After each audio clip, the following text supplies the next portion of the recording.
बिस्मिल्लाहिर्रहमानिर्रहीम, अस्सलाम वालेकुम। इस वीडियो में जितनी भी अपडेट्स मैं आपको देने जा रहा हूं वो तमाम इतनी ज़्यादा इंपॉर्टेंट और एक्सक्लूसिव है कि इन तमाम पर एक सेपरेट इफेक्टिव टाइटल के साथ वीडियोस बनाई जा सकती थी, लेकिन हमारी कैपेसिटी दिन में एक ही वीडियो बनाने की है। आप देखना अदर यूट्यूबर्स इन तमाम अपडेट्स पर जो भी मैं आपको देने जा रहा हूं हर एक अपडेट पर सेपरेट वीडियो बनाकर अपलोड करेंगे। इसीलिए आप तमाम लोगों से सबसे पहले यही गुजारिश है कि अगर आप हमारे चैनल पर नए हो तो हमारे इस काम को सपोर्ट करने के लिए हमारे इस चैनल को सब्सक्राइब जरूर कर लें। ईरान और उसकी प्रॉक्सीज का बोझ हल्का करने के बावजूद भी इजराइल और इजराइल के लोगों की जो टेंशन है वो कम होने का नाम नहीं ले रही है। रीजन से ईरान का इन्फ्लुएंस कम होने से इजराइल को कोई खास फायदा हुआ नहीं है, क्योंकि अब ईरान के बाद तुर्की रीजन के अंदर इजराइल के लिए सबसे बड़ा खतरा बनकर उभरता नजर आ रहा है। ये मैं नहीं कह रहा हूं और ना ही सोशल मीडिया पर किसी दीवाने ने लिखी है, बल्कि इजराइल की ही रिपोर्ट ये दावा कर रही है। और इजराइल की ही नेगल कमेटी, जिसको इन्हीं तमाम मुद्दों पर नजर रखने के लिए बनाया गया था इजरायली गवर्नमेंट के द्वारा,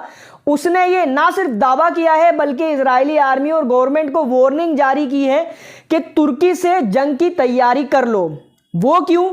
क्योंकि ईरान की जो प्रॉक्सीज हैं रीजन के अंदर, ठीक वैसे ही प्रॉक्सीज की आर्मी को तुर्की भी तैयार कर रहा है सीरिया के जरिए। और तुर्की और उसकी प्रॉक्सीज ईरान से भी ज्यादा बड़ा खतरा है इजराइल के एग्जिस्टेंस के लिए। ये पूरी रिपोर्ट है, इसमें तमाम तरीके की बातें खोल खोल कर बताई गई हैं इजराइल की नेगल कमेटी के द्वारा।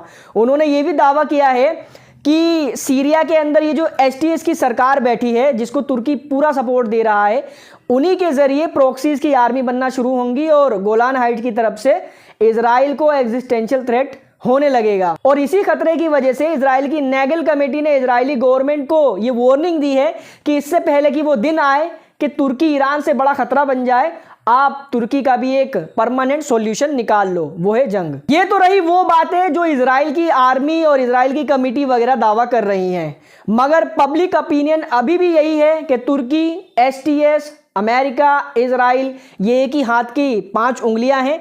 आपस में एक दूसरे के खिलाफ ये रूमर्स फैलाती हैं ताकि दुनिया के मुसलमानों का भरोसा अर्दोगान साहब पर बना रहे और फिर कुछ लोगों का ये भी भरोसा रहे कि नहीं जी, ये तो अर्दोगान को डिफेम करने वाली बात है, अर्दोगान तो खलीफा हैं और वो खिलाफत दोबारा कायम भी करेंगे। हाँ, इस रिपोर्ट में ये भी मेंशन था कि अर्दोगान साहब अपनी खिलाफत यानी ओटोमन एरा के इन्फ्लुएंस को वापस से रीजन के अंदर पाना चाहते हैं, जिसमें सबसे बड़ी अर्दोगान की जीत तब होगी जब वो इजराइल से पंगा लेंगे और ईरान की तरह उम्मत मुस्लिमा का भरोसा जीतेंगे। उधर नेतन्याहू ने अपने एक स्टेटमेंट में इशारतन ये बात कही है कि ईरान की जो प्रॉक्सीज की आर्मी है वो रीजन के अंदर से अभी खत्म नहीं हुई है, कि नहले पे दहला ये है कि अब और बड़े लेवल पे आर्मीज इजराइल के खिलाफ तैयार हो रही हैं।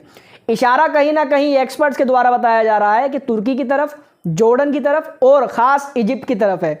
कल ही की रिपोर्ट में मैंने आपको बताया था, अगर आपने ये वीडियो देखी है, इसमें मैंने मिडिल ईस्ट की भी अपडेट दी है, आप थंबनेल पे ना जाएं। उसमें मैंने बताया था कि किस तरीके से इजराइल की मीडिया कैंपेन कर रही है अब इजिप्ट के खिलाफ, कि इजिप्ट ऐसे ऐसे कर रहा है, अब उसका फ़ायदा उठाकर, हाँ, जो इजराइल का गेम प्लान होता है हमेशा। ये बात तो जग जाहिर है, पूरी दुनिया के मुसलमानों को पता है कि तुर्की इजराइल के साथ कहीं ना कहीं कोऑपरेट कर रहा है, मगर इजराइल की कमिटी जो तुर्की के खिलाफ ये दावे कर रही हैं वो कोई धूल में लठ नहीं हो सकता है, इसके पीछे कुछ ना कुछ तो सच्चाई होगी। और ना अगर फ़लस्तीन के लिए तुर्की इजराइल से जंग करता है तो ये जो इन्फ्लुएंस की लड़ाई होती है ना, ये किसी से भी भिड़वा देती है। उधर यमन ने रिएक्शन देते हुए सऊदी अरब और यूके के 2 जासूसों को अपने ही अंदर से धर दबोचा है।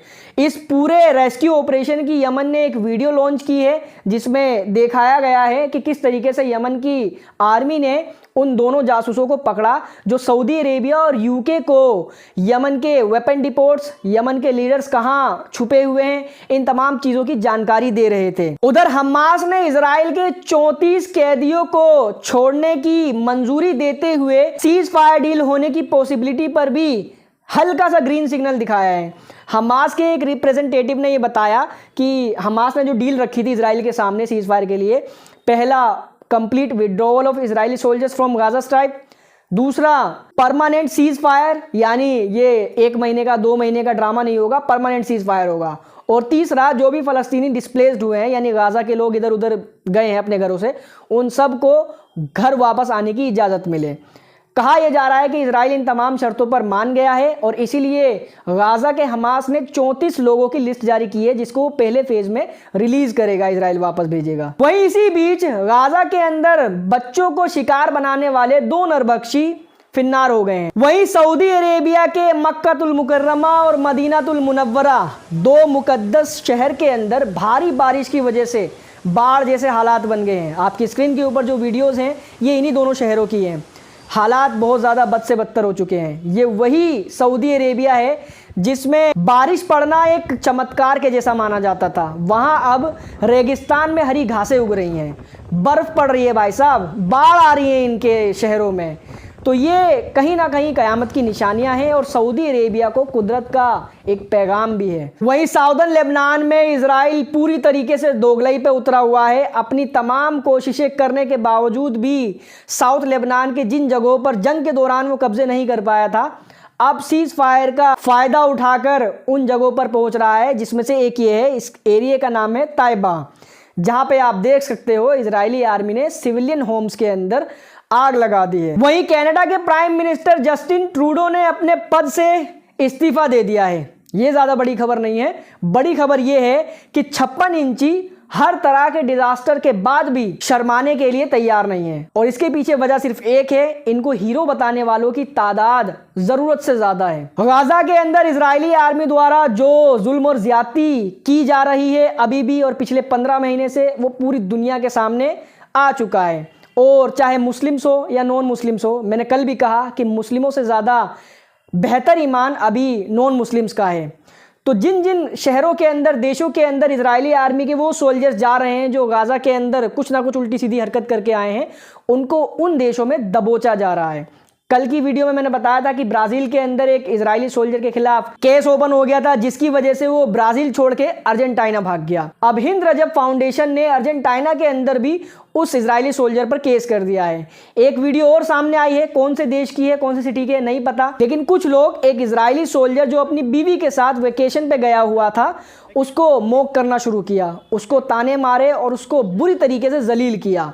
इसके अलावा चाइल या चिली, जो भी इस देश का नाम है, यहां भी एक इजराइल का सोल्जर छुपा बैठा था, जिस पर इसी देश के 620 लॉयर्स ने केस दर्ज कर दिया। मतलब पूरी दुनिया में जहां भी ये पाए जा रहे हैं वहां लोग इनके खिलाफ खड़े हो रहे हैं और जो उनसे हो सक रहा है वो करने की कोशिश कर रहे हैं। मुझे उम्मीद है कि जैसा कि मैंने शुरू में कहा था कि इस वीडियो में तमाम अपडेट्स ऐसी हैं जो सेपरेटली दी जा सकती थी एक इफेक्टिव टाइटल के साथ। एक और अपडेट है जो सोशल मीडिया से लेके इंटरनेशनल मीडिया तक आग लगाती फिर रही है। दुनिया का सबसे अमीर आदमी आपने सुना होगा, एलन मस्क, अब शायद कोई और है, लेकिन दुनिया के सबसे अमीर आदमियों में कंसिडर किया जाता है एलन मस्क को। इन भाई साहब ने अरब के लोगों से खामखा में पंगा ले लिया है। इन्होंने एक स्टेटमेंट पे शायद अपनी डॉटर से एक बात कही कि जो अरबी लैंग्वेज है, यानी जो अरब्स बोलते हैं, जिस भाषा में कुरान करीम भी लिखा हुआ है, वो दुश्मनों की यानी एक एनिमी लैंग्वेज है। और ये बात अरब के लोगों को इतनी ज़्यादा बुरी लगी कि उन्होंने एलन मस्क को आड़े हाथ ले लिया है। आपको बताता चलूँ कि होगा एलन मस्क पूरी दुनिया का सबसे अमीर आदमी, लेकिन वो सिर्फ कागज़ों पर है। अरब के अंदर आज भी इतने अमीर अमीर लोग बैठे हैं कि वो एलन मस्क जैसे 2-4 को खड़े खड़े खरीद सकते हैं। अब कंट्रोवर्सी इस पर शुरू हो चुकी है, एलन मस्क को सबने टारगेट करना शुरू कर दिया है। खैर, इस वीडियो में फिलहाल इतना ही था। इस वीडियो को शेयर करें, चैनल पर नए हैं तो चैनल को सब्सक्राइब जरूर कर लें। And thank you so much for joining.